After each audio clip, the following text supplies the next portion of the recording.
Togendayo boosi, togendayo twayimiridde wamu naawe.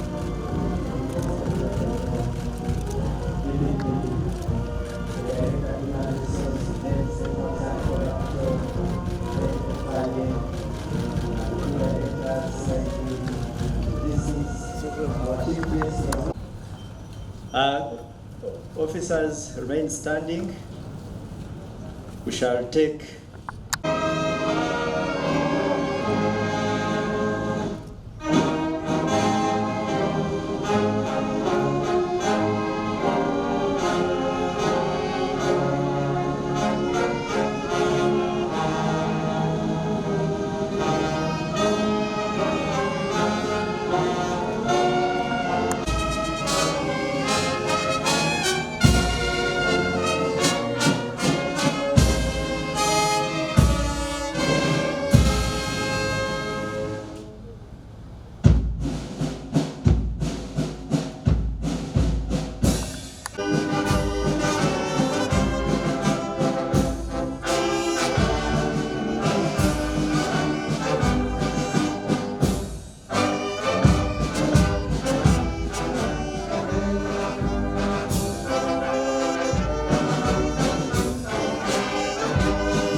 the Inspector General of Police, who is our host today, the DPP, Lady Justice Abodo, Deputy Inspector General of Police, and all of you big chiefs who are here. Because people have now become very big. If you leave some out, they'll get annoyed. You know, I was cracking a joke when I came in. I was telling the Inspector General of Police that he should be careful, Magambo might take his job. Because every time I come here, Magambo has made slight improvement. Every time I come here, I hope the external improvement is indicative of the internal reforms you are carrying out. I don't want you to improve externally to impress me, when internally things are not going correct. But from the little I hear, kidogo, kidogo mnaendelea. Kidogo, you are, I can now say I'm slightly proud of the CID. You see, when the Inspector General of Police came in, when Mr. Yakagawa took over, I didn't know what to tell him. Because after his predecessor, who was a man of very few words, very quiet, you know, he worked to the letter, he was a gentleman, he was not a fighter. So I thought Yakagawa and his deputy could put in a bit of fighting spirit. Martin Okoso-Chora was a civil servant. Civil servant par excellence. He didn't want to annoy anybody. He didn't want to. He worked to the letter of the law and the constitution. And so I said, but you know, as a civil servant, thank you, but a civil servant who carries weapons, who carries guns, is not exactly a civil servant. That's why I want to remove the police from the civil service. Because teachers carry chalk, doctors carry stethoscope, veterinarians carry syringes. These other fellows, the doctors, these other fellows, CID, the community development, they carry preaching equipment. Policemen carry guns. And guns are not very friendly tools. They are law enforcement officers. Now, law enforcement entails a bit of unpleasantness. You know, when you go someplace and they tell you this is a very good policeman, say, this policeman is very nice. Remove him before I go against the news. No policeman can be good. Because the job of the police is to inconvenience people. The essence of government is coercion. The essence of government is coercion. To make people do things they wouldn't want to do and prevent them from doing things they would want to do. Because they say you pay tax. If you don't, we shall arrest you. I don't want to pay tax, for goodness sake. I don't want to part with my money. But the government says if you don't pay, we shall arrest you.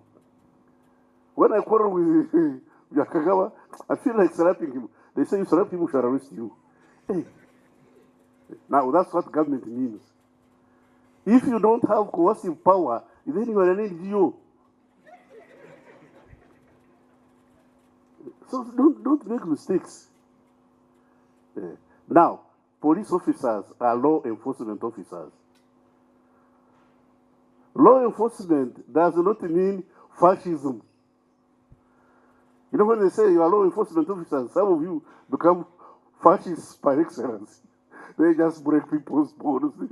No, law enforcement is to make sure the society is orderly as per the laws passed by Parliament. Please. When we say you go and enforce law, don't go and break people's heads. Don't commit crime in the holy name of enforcing the law. No. That's why when people started shooting thieves on the street, I said, this is too much. We investigate and we punish those who did it. I said, why? Because these are thieves. No, thieves have a right. Even criminals have a right to appear before the courts of law. If you want to eliminate criminals, take them to the courts of law. There is an official hangman paid by government, the judge. Why do you want to do things for the judge? Well, if you kill criminals, what will the judges do? It's the judges who are authorized to hang, to do this, to do that. But they also don't do it arbitrarily. They listen.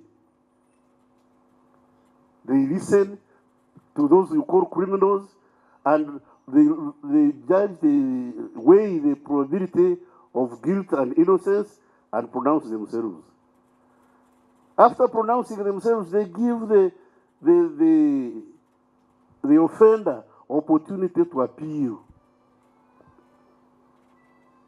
The offender appeals. If the appeal is rejected, the offender is given an opportunity to go to the Supreme Court. When the Supreme Court says, these things you must have done, then they say either you hang until you are dead, or you go and stay the rest of your miserable life in prison. That's the job of the courts of law, not the job of the police. The police is supposed to apprehend those who offend the law. Apprehend and bring before the courts of law. I want to repeat, apprehend and bring before the courts of law. Don't do the judge's job. And ensure there is law and order.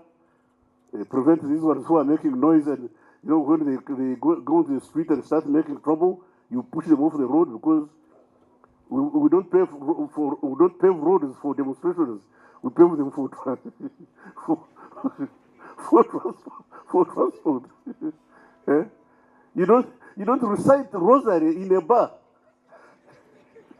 You go to recite rosary in a bar. No, we go to the bar to drink, then we go to church to recite the rosary. Tell these friends of ours that, don't mess up our roads. The other day I was telling the ambassador of Sweden. You are saying, no, but you see, you should allow. I said, Your Excellency, for you in Sweden and in Europe, you can afford to destroy your roads. You can afford to destroy your buses. You have enough. For us, the road you are saying they should allow these people to burn is on credit. You know, the road is on credit. Now, when we allow these fellows to burn the road, we have to come to you to ask for credit to repair the road when we have not paid for the initial the initial sum. So I said, that one we don't agree. Anybody who goes to destroy a road, I destroy him. I beat him up. Yeah. So we should, but in the process of enforcing law, we should desist from fascist conduct. Enforcing the law does not mean you are fascist. Fascism is a philosophy of those sections of society who want to take advantage of society.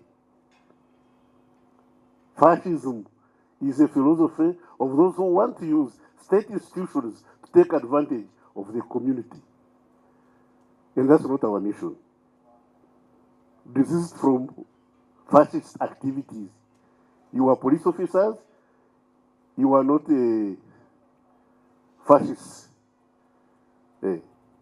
We talk of willful obedience of lawful orders, or willful disobedience of lawful orders, you are punished. It's willful obedience of lawful orders. If I'm a minister and I say, since you have a gun, shoot Magambo here, I don't like his face. For goodness sake, if you shoot him, both you and I have committed a crime. Me who gave the order and you who obeyed this unlawful order. This is one thing you should understand. So, no fascism. And I want to thank the IGP and team. So far, so good, I'm proud.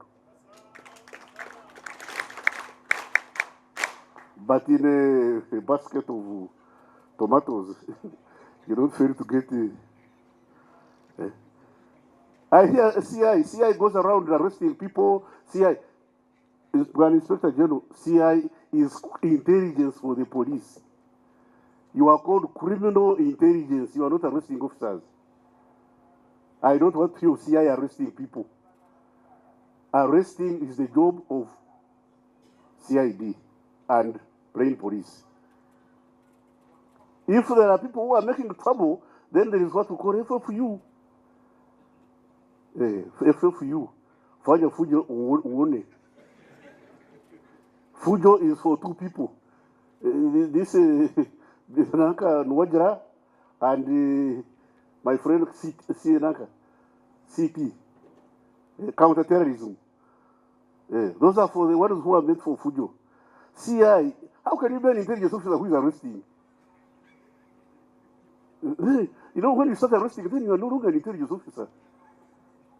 You now become part of CID. If I know that this man is an intelligence officer, I'll make sure that I avoid him and I don't talk to him. He will never get to know anything. You know, in intelligence there is what we call the Chinese check. The Chinese check is, I know Magambo is going to do something, and I come and sit in front of him and make sure he knows I am there looking at him. Message is, I know what you are trying to do. Don't do it so that I don't arrest you. That's what they call the Chinese check. CI should stop at the Chinese check. CI should stop at the Chinese check. Make sure you say, I'm looking at you. CI should not arrest. Because once you arrest, then you are no longer intelligence officers. You are now you become unintelligent intelligence officers. Now they say, don't criticize the police. Don't. But if I don't criticize you, who will criticize you? If you don't tell your children, please don't touch that torch. Don't touch this. If you are kind to them, by the time you get to correct them, they will have burned their fingers. So don't burn your fingers. Don't burn your fingers. And those of you who are junior, make use of your seniors. People don't become senior just because they are senior. No, because they have had the experience. What you know, they know. What they know, you don't. So seek from their experience. By the time this man, the Deputy Inspector General gets to be Deputy Inspector General, when the Inspector General becomes Inspector General, he has seen a lot of things. That's why when he gets there, they give him only 3 years. Because he's living on borrowed time. The man is living on borrowed time. I was making fun with him. I said, you must complete this thing, this building, before June. Because June, I'll be unemployed. Come June next year, I'll be unemployed. Now I'm going to seek interview. I'm going back to seek interview, and I have no guarantee I'll pass. You know, you go there, they ask you, say, Otafiire, are you serious? You know, and you know those who are telling you, are you serious? You find they have no trousers.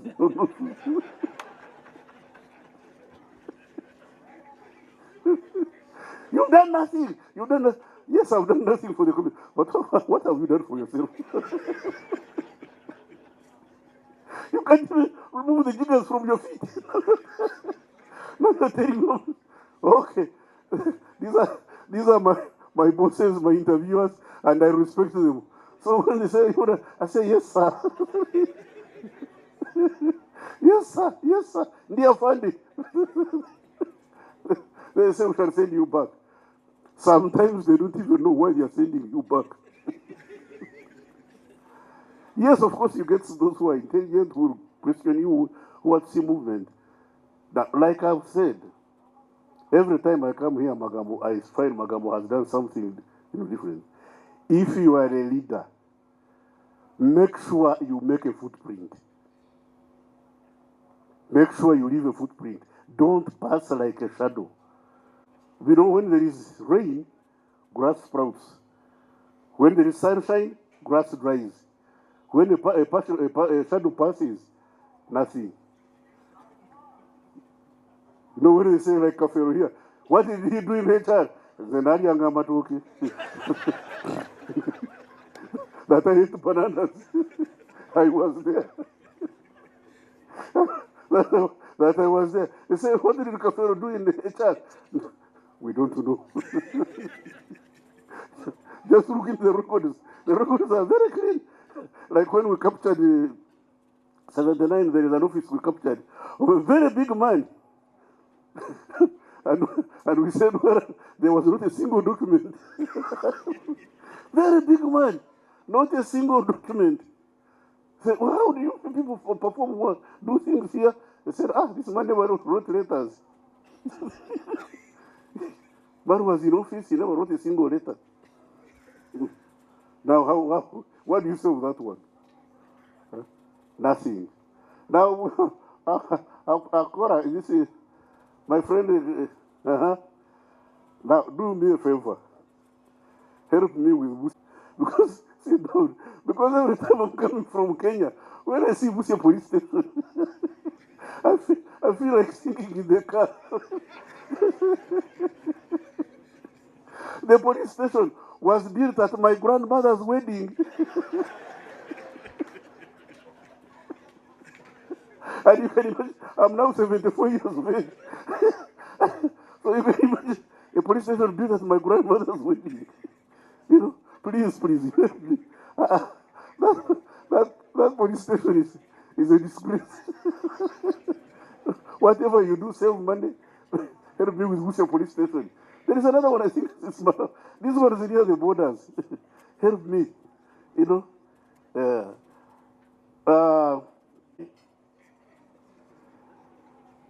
I am glad you've taken steps to improve your housing situation at Naguru. But you are building for 1,400, 200 people, officers. The police is 54,000. So if you are building for 1,000 every year, you need 54 years.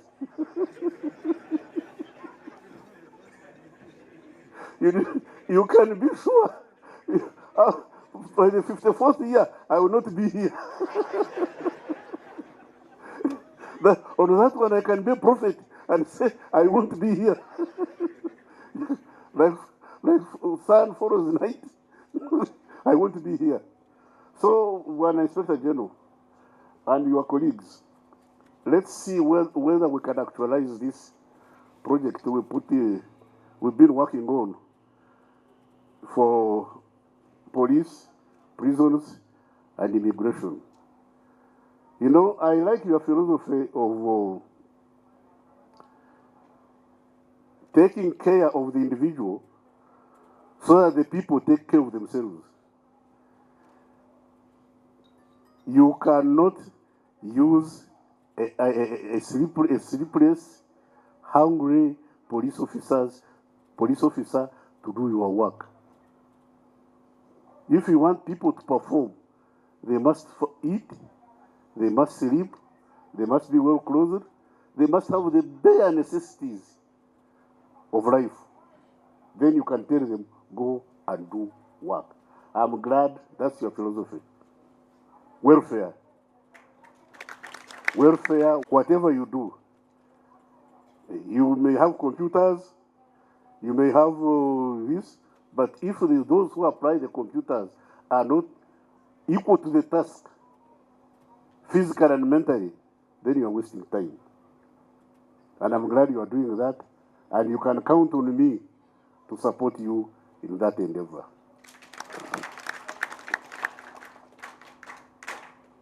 Finally, I can presently say that although I still have about 1 year to go, I'm leaving behind a police force that is kidogo. Kidogo. You will not yet reach where I want you to be. And of course, you will never reach there because I always aim higher. I'll keep on shifting the bar. It's a catch-22. Thank you very much. Thank you for listening to me. I wish you good celebration. All the development partners who have been recognized, all the senior police officers who are here, I take interest to recognize the band. Sir, we welcome you to this ground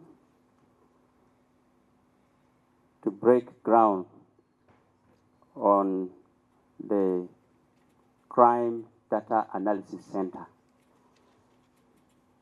This project was conceived last year in September when His Excellency the President was on this ground.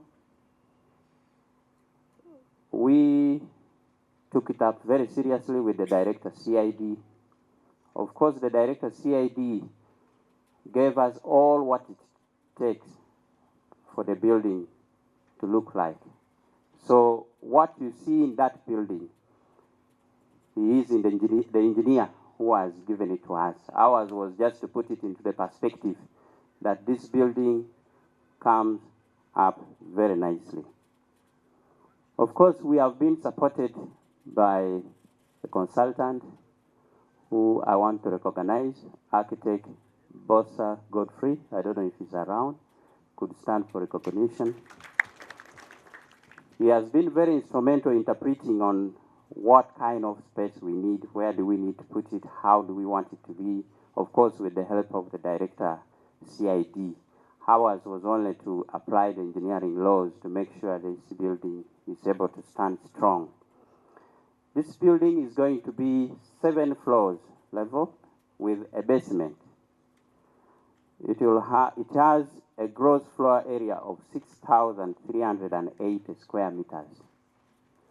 The construction period, if financed very well with the support of the minister, will be 12 calendar months. It will be done, sir. And I'm here to make a commitment that this will be done. That's why I'm here. Allow me also in a special way recognize my technical team. I wish they could all stand up for recognition. My engineering team. Unlike other construction teams, they have discipline, and we are going to push through day and night when we start. all the requisite approvals have already been done, and all the taxes required have been paid. The construction work will be done in-house, and this will be exhibited, and everybody will look at it from the main road over there. Of course, with other specialties that are required, especially the electromechanical and the ICT, we shall outsource some of the specialties with the advice, of course, with the supervision of our technical team. So, Honorable Minister, we feel your presence is to energize us, is to give us momentum, and to allow us today to commence work, so that subsequently, tomorrow, we should be on the ground continuously. We have put this function on this ground. We should have been exactly at the site, but of course, with the advice of the director, CID, he said we need to be at each compound, so that probably is making us think aloud also. We may need to pull for him a very good floor headquarters. We should be 15 and above floors. Honorable Minister, it would be good if we also change the structures in this hill completely to make police fit in the city status. It has not been easy for us to coexist in the city because our infrastructures were still old all the time. That's why we somehow struggled and made sure all what Madame Cantona was showing, those renovations were done in-house. All that job was done in-house.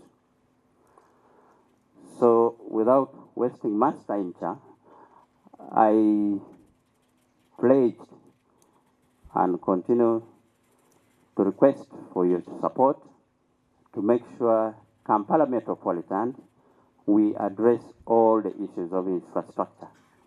If you go around all our police stations and regions, they are not looking well, sir.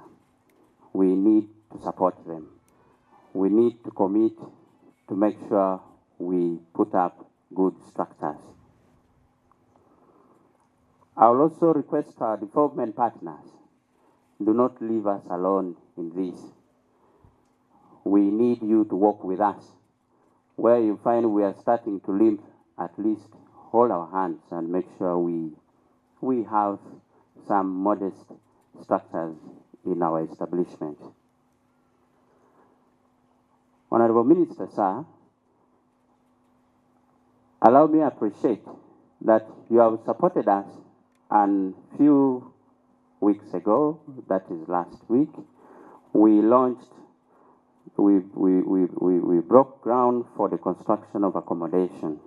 And all this has been possible with your support, with of course the support of the Inspector General of Police, giving us guidance on how we should move. With those few remarks, sir, I think we are busy implementing your guidance. 7 months ago, we were privileged to host you, sir, together with HE, the President here. And in that conversation, we did bring up our request of helping us to start a process of digitalization. But we couldn't move forward with digitalization without the supporting infrastructure. So as my able deputy Chelimo told, Honorable Minister, you may note that I think since the 1930s when these buildings were set up, this is going to be the first 7-floor building you, our elders, are going to put here. So for me, it's really with a lot of joy that we have something to celebrate, and thereafter future generations will look back and they will appreciate that we, the generation that lived at this time, also added something from what the colonialists built. Now to you, our minister, we are going to keep disturbing you through our IGP. As you have seen that short presentation, we have a lot of innovative ideas. One of those, they showed you about the SGBV. We are planning to set it up here. And I want to recognize my sister, the head of IDLO, who is here. I want you to stand up. She has really come in. She's ready to support and fund the construction of that building. But I want to report to you, Honorable Minister, there are some few technicalities of our middlemen in Jalos there, Secretariat. We go there, you know. We go. But she came to me, said, we are ready to fund this building. But then you keep hearing procedures over what, I don't know, sessions. So we are going to come to you as a Miyekera to help us. And we cut that red tape so that we can see real reforms. Now, to other stakeholders, starting with my sister, the DPP, we are very proud to see all of you represented and here. Because we cannot do this work alone. We are just part of the chain of the justice system. So when we build this together, we end up having better services for our people, which our leadership is proud of. To you, my comrades in police, especially my brother Apora, I think this is for you to demonstrate that we are able to put up our own structures. We have been your ambassadors, you know, everywhere. So this is the time for you to prove yourself and make sure that we make the Uganda police proud. We shall be there to support you. I want to thank Afanda IGP with your technical team, the Undersecretary. I saw some representatives there. I want to request you to stand up. There are some unsung heroes. If you couldn't be here, it would just be a dream which can't be implemented. So we want to thank you so much. Finally, to my colleagues, especially, I want to take this opportunity to recognize the Deputy Executive Director of KCCA. So I want to request you to stand up. I had my colleagues talking about approval, procedures, what. Sir, if it was not for him and her boss, or his boss, sometimes you can take 1, 2, 3 years getting even a demolition permit. So I want to thank you genuinely, and by extension your boss. Thank you for supporting us, because we are trying to be a better. And we want to promise you that we are going to work with you. You support us to even plant better gardens outside there. But I have one request through my bosses here. There is a contractor who came and started building our road there. He abandoned the site. Maybe you should send me, I open a file on him. He has blocked all our accessibility around here. The Wananchi cannot easily move. So we would want to request you, by extension, you help us fix that, and then we have a better mobility around our CID headquarters. To you, the CID fraternity, they expect a lot from you. I don't want to repeat our 5 strategic priorities, but Afande, as you know, you told me to come here, work on the mindset. We are training. And I'm glad Afande, IGP has approved another program. On 22nd, we are sending all district CIDs, all regional CIDs, and some other stakeholders for a 1-month refresher course ahead of the elections. And Afanda, I know when you have time, I'm sure in between you will find time and also come. We want to put them in Chikandwa to quarry a bit how they are serving our people. Those small manunguniko. Wengine bado wanatoa pesa kidogo kwa wananchi, wengine wako wategaji tu. So refresher mindset. So we are going to take them and then quarry a bit, run a bit, then we can now bring them back. Or we may even change some, because wengine they have become part of the community again. So we are, Afanda IGP has been complaints wananchi here and there. So we have work on the mindset. The tools, the leadership has started providing. Placing the right people in the right jobs, the leadership is supporting us. The working environment is shaping up. The stakeholders are all here. So if we succeed on those 5 priorities, Afanda, I want with you, you will start to see a CID that works for the people. And when it works for the people, then your aspirations of transforming our country will be it. With those remarks, Afande, I want to use this opportunity to invite briefly my twin. I call her Bossy. This morning, allow me to ride on the protocol that has already been laid out because it was so long. It's with so much pride and so much joy and of course purpose that I stand before you this early afternoon to celebrate not just the putting up of buildings, because I believe it will not just be buildings, but there will be data in those buildings. That data will not just be sitting there in silos, it will be moving. Moving because then analysis will be done. As Chelimo said, we shall be making decisions based on some kind of analysis done so that we are not guessing. The issue of us saying we are going to even be forecasting crime will come true when we have this data crime analysis center in place, because then data can be, and we shall know where are the hotspots. It will not be guesswork like we are doing now. It will reduce a lot of energies running around doing nothing, but it will be purposeful and it will help not just CID, but it will help us as a country, make our country safer. And when our country is safe, what happens? Investment comes in.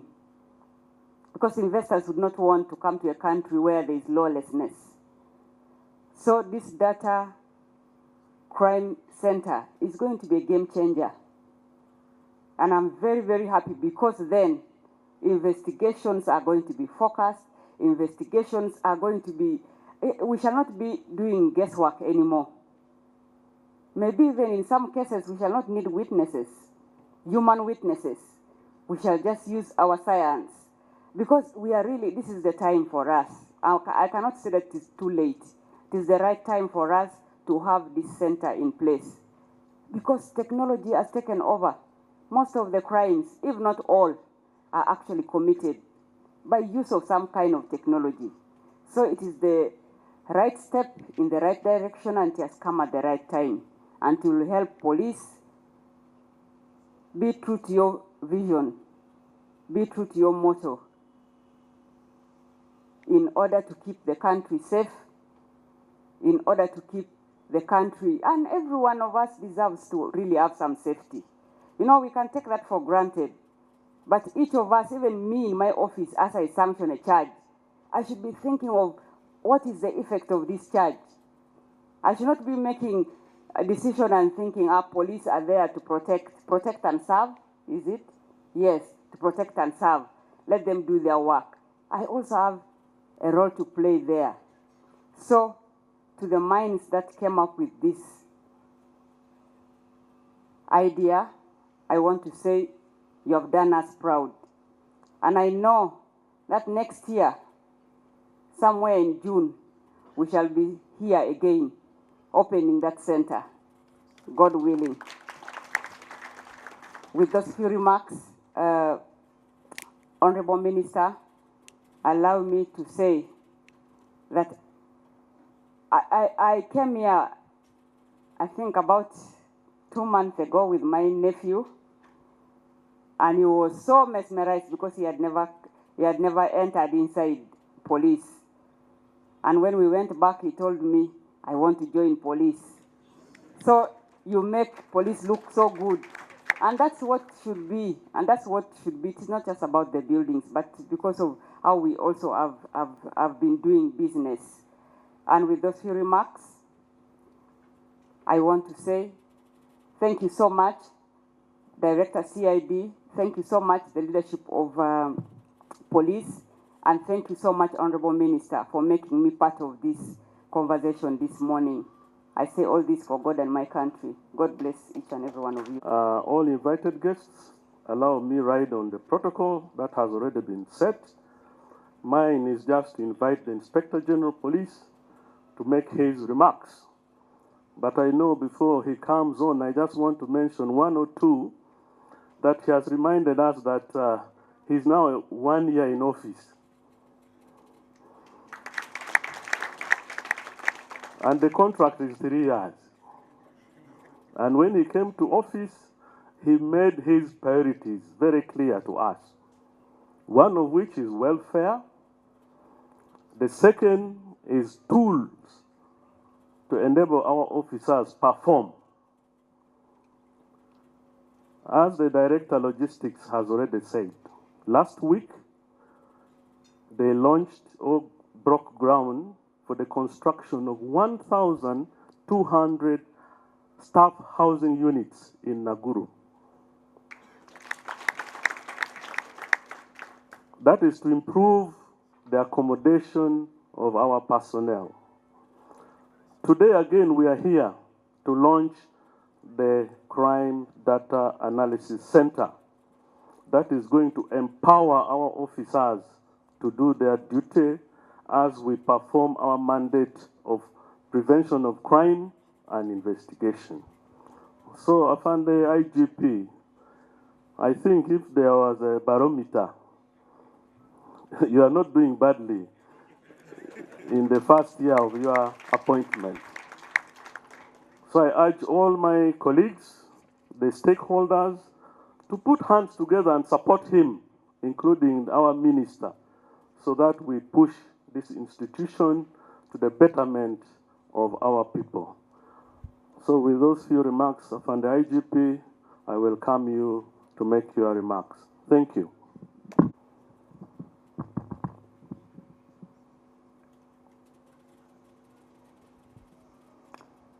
The Honorable Minister of Internal Affairs, retired Major General Kahindo Otafiire, the Director of Public Prosecutions, Honorable Lady Justice Abodo, the Deputy Inspector General of Police, heads of MDAs, representatives of service chiefs, representatives of other stakeholders, directors, colleague directors of the Uganda Police Force, that's the management team of the Uganda Police Force, distinguished invited guests, the Fourth Estate, ladies and gentlemen, first and foremost, I'd like to take this opportunity to welcome you, sir, our guest of honor this afternoon, but also in a special way thank all our invited guests who have come here this afternoon to be with us as we declare what we are going to do regarding policing in a scientific way.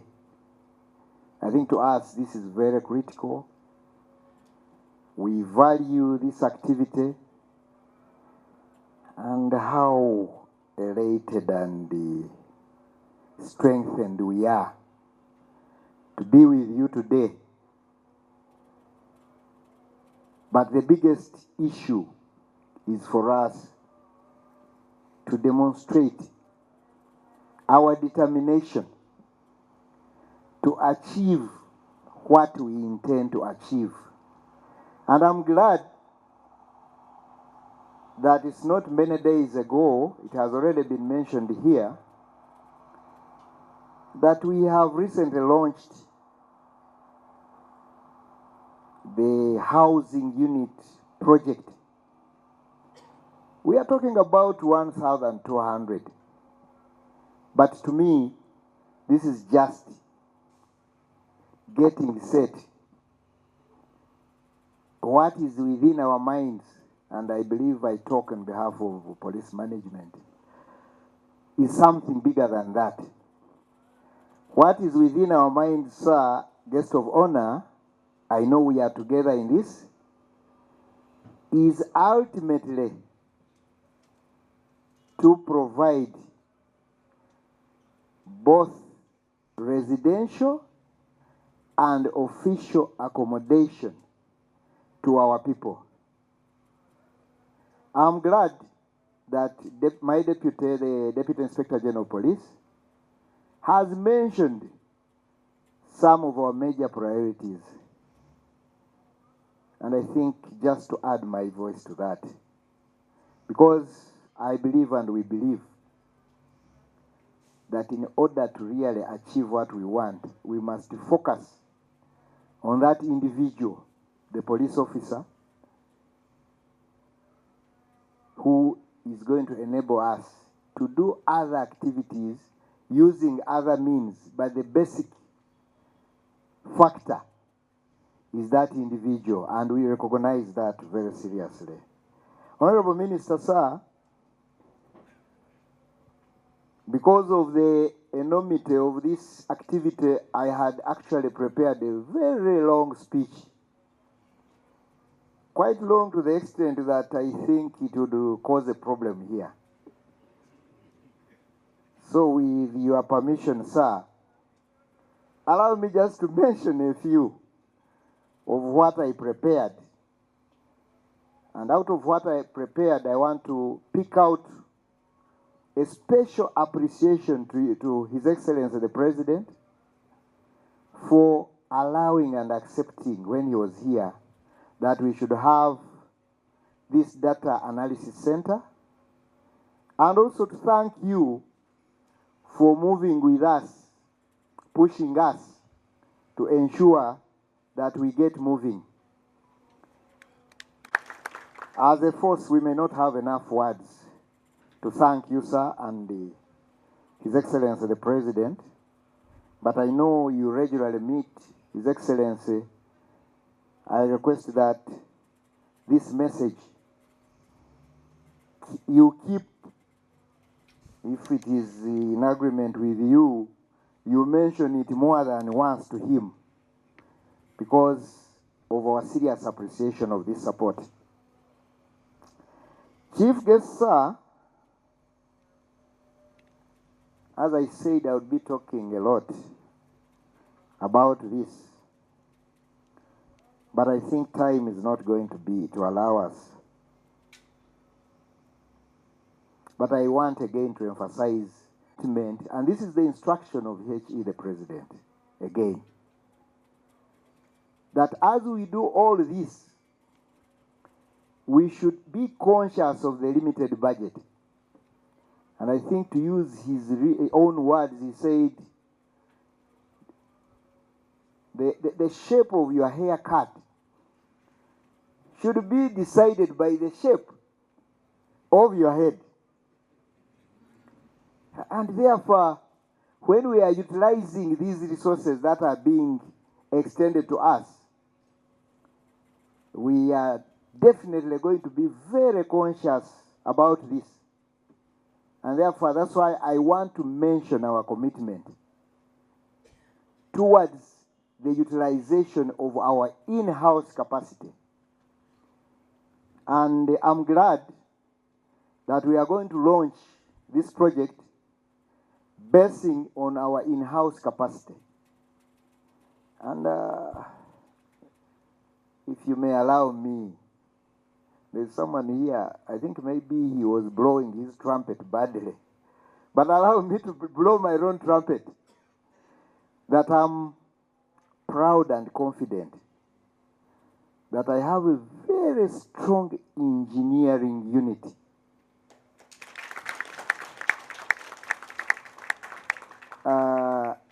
I think in terms of numbers, let me leave it to myself. But it's a very strong team. And I have convinced my colleagues that this is the unit to invest in. We are going to acquire more equipment, being supported by our minister, and of course by extension, HE the President.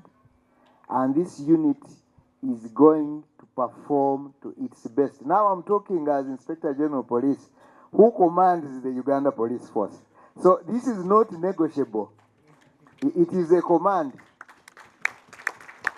And I think I was also being reminded that my assignment is time-bound. And I'm not that kind of person who would wish to reach somewhere and not leave a mark. That's why I think we are together moving in this. That, for example, this project is 12 months. And I think people must take it clearly that this is a 12-month project. Maybe you could perform better by making it 9 months. I will not complain. But 12 months and a day, I will not be happy. If you realize even the other one we launched, 12 months. And we have committed, sir, before you, we have committed ourselves. Before our friends and colleagues, we have committed ourselves. And I'm repeating it before you here. This is a 12-month project. And but I cannot leave here without talking about our flagship program, the sub-county policing model. Again, I would like to thank you, Honorable Minister, for the support. This morning I was meeting with my task force, which keeps on evaluating and helping me to ensure that there is movement forward. And I would like to report, Honorable Minister, that we are moving in the right direction. We may have challenges here and there, but that is another project to deliver. But yet again, this is through the guidance of HE the President. And I take this opportunity to thank HE the President. This long speech I'll give to the Director CID and his colleagues to read, if it pleases them. Otherwise, with your permission and indulgence, sir,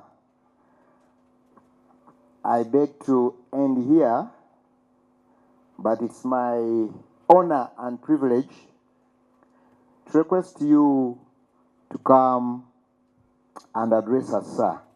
I thank you very much, sir.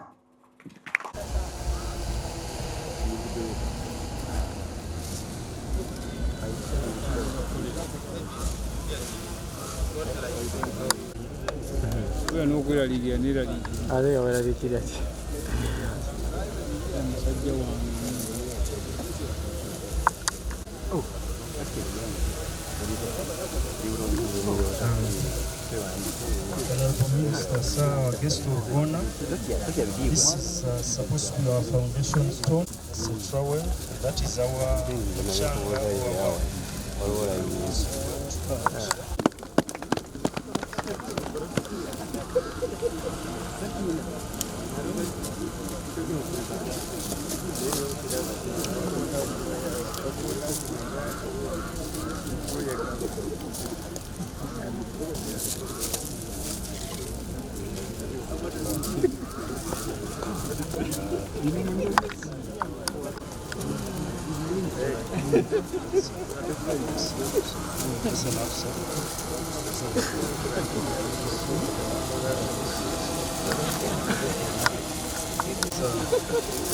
That's the first block. The second block is going to be put by our Inspector General of Police.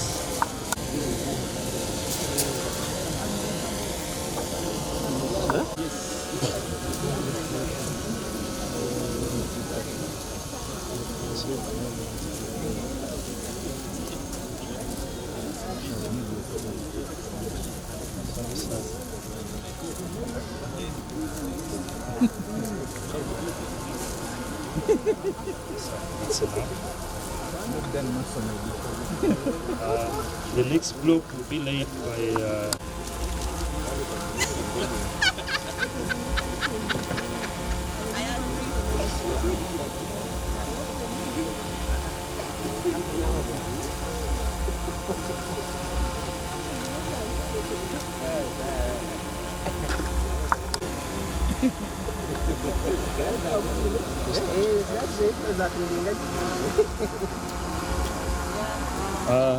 The next block will be laid by the Deputy ED KCCA, Mr. Igenyi, just laid the other side. And we have more Muchanga.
Eu vou já perguntar.